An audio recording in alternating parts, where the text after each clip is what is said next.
Hello everyone, I'm Gary Daniels with LMU Community TV and WLMU Cumberland Gap Radio 91.3 FM. And with us in the green room at the Palace in downtown Middlesboro as part of the Levitt and Middlesboro music series, The Local Honeys, a duo from Eastern Kentucky. And it's good to have you ladies. Thank you. Thanks very much. Tell us a little bit about yourselves. Please introduce yourselves. My name's Montana Hobbs. I'm from Lee County, Kentucky, so that's near the Red River Gorge area. And if you go by county seats, which I don't know anybody who does, that's Beattyville, Kentucky.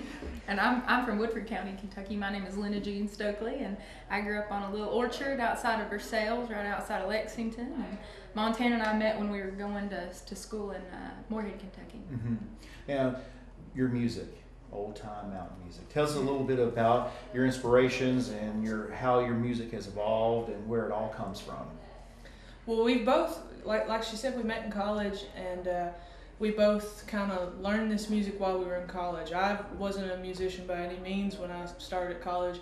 She was a musician, but she didn't play what she's playing now. She's playing the fiddle now, so I picked up a banjo, she was playing a fiddle, so we kind of, learned that path together and shaped each other's, when we didn't know what to listen to, we'd say, hey, what do you listen to? Hey, okay, we'll do that. And we were really lucky to be at Moorhead State University, where we had the Kentucky Center for Traditional Music, and we had a huge archive collection.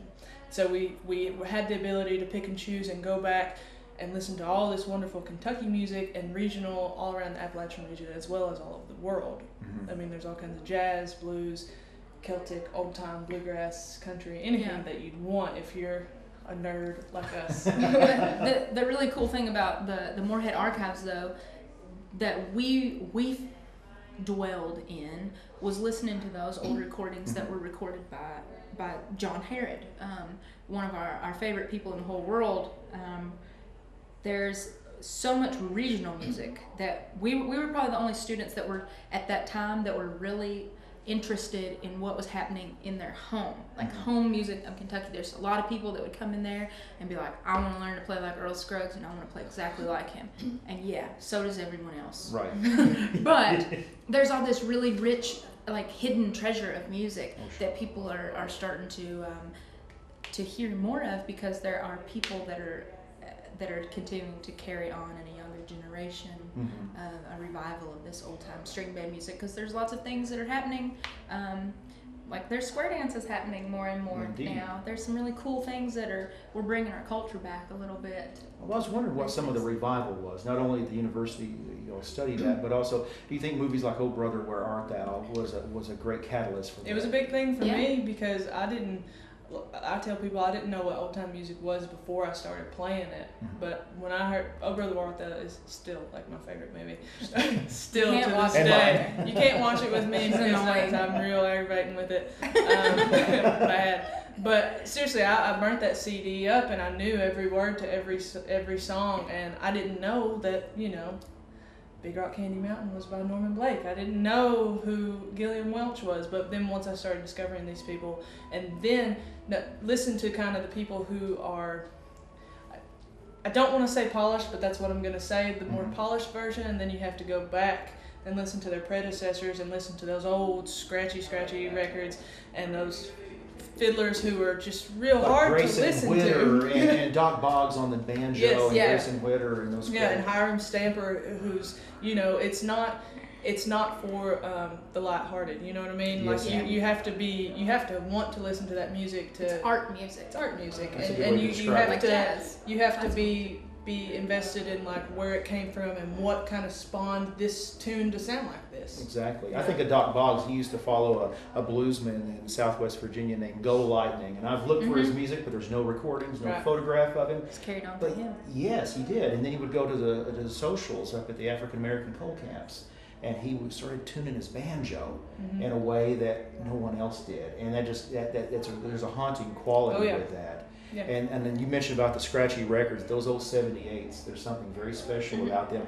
Those scratches to me are accent marks for the ear, I think. Yeah, that's what makes it. That's what makes, if you really love this music, that just is like, I don't know, it's like the sound of rain on a tin roof or something like that. It's nostalgic. Yeah. It's for people that really want to be connected with their culture and their past and a different time. It's like a glimpse into another time, I think. I think it does bridge us back, and I think there's a hunger and a thirst for our generation and the younger generations that are wanting to find real music, and they want to know what the roots are. And I think that you, the local honeys, are certainly a bridge to that. And I think that's wonderful. Well, thank you. Thank you. That's our. We don't have anything written down like we're going to be this or we're going to be that, but Right. that's what we want to be. We want to be purveyors of and preservationists of old time music. Yeah, we want to learn the old tunes, and we want to preserve them in their right, because if traditional music is going to survive, you've got to breathe new life into it. It can't be forgotten. But then you also have to continue with writing material that's reflective of the day. And we draw a lot of influence from Roscoe Holcomb and Doc Boggs, but then we also love people that we have got to personally know, like John Haywood, one of the best banjo players in Eastern Kentucky, Jesse Wells, the Rogers family. Don Rogers is one of our favorite songwriters.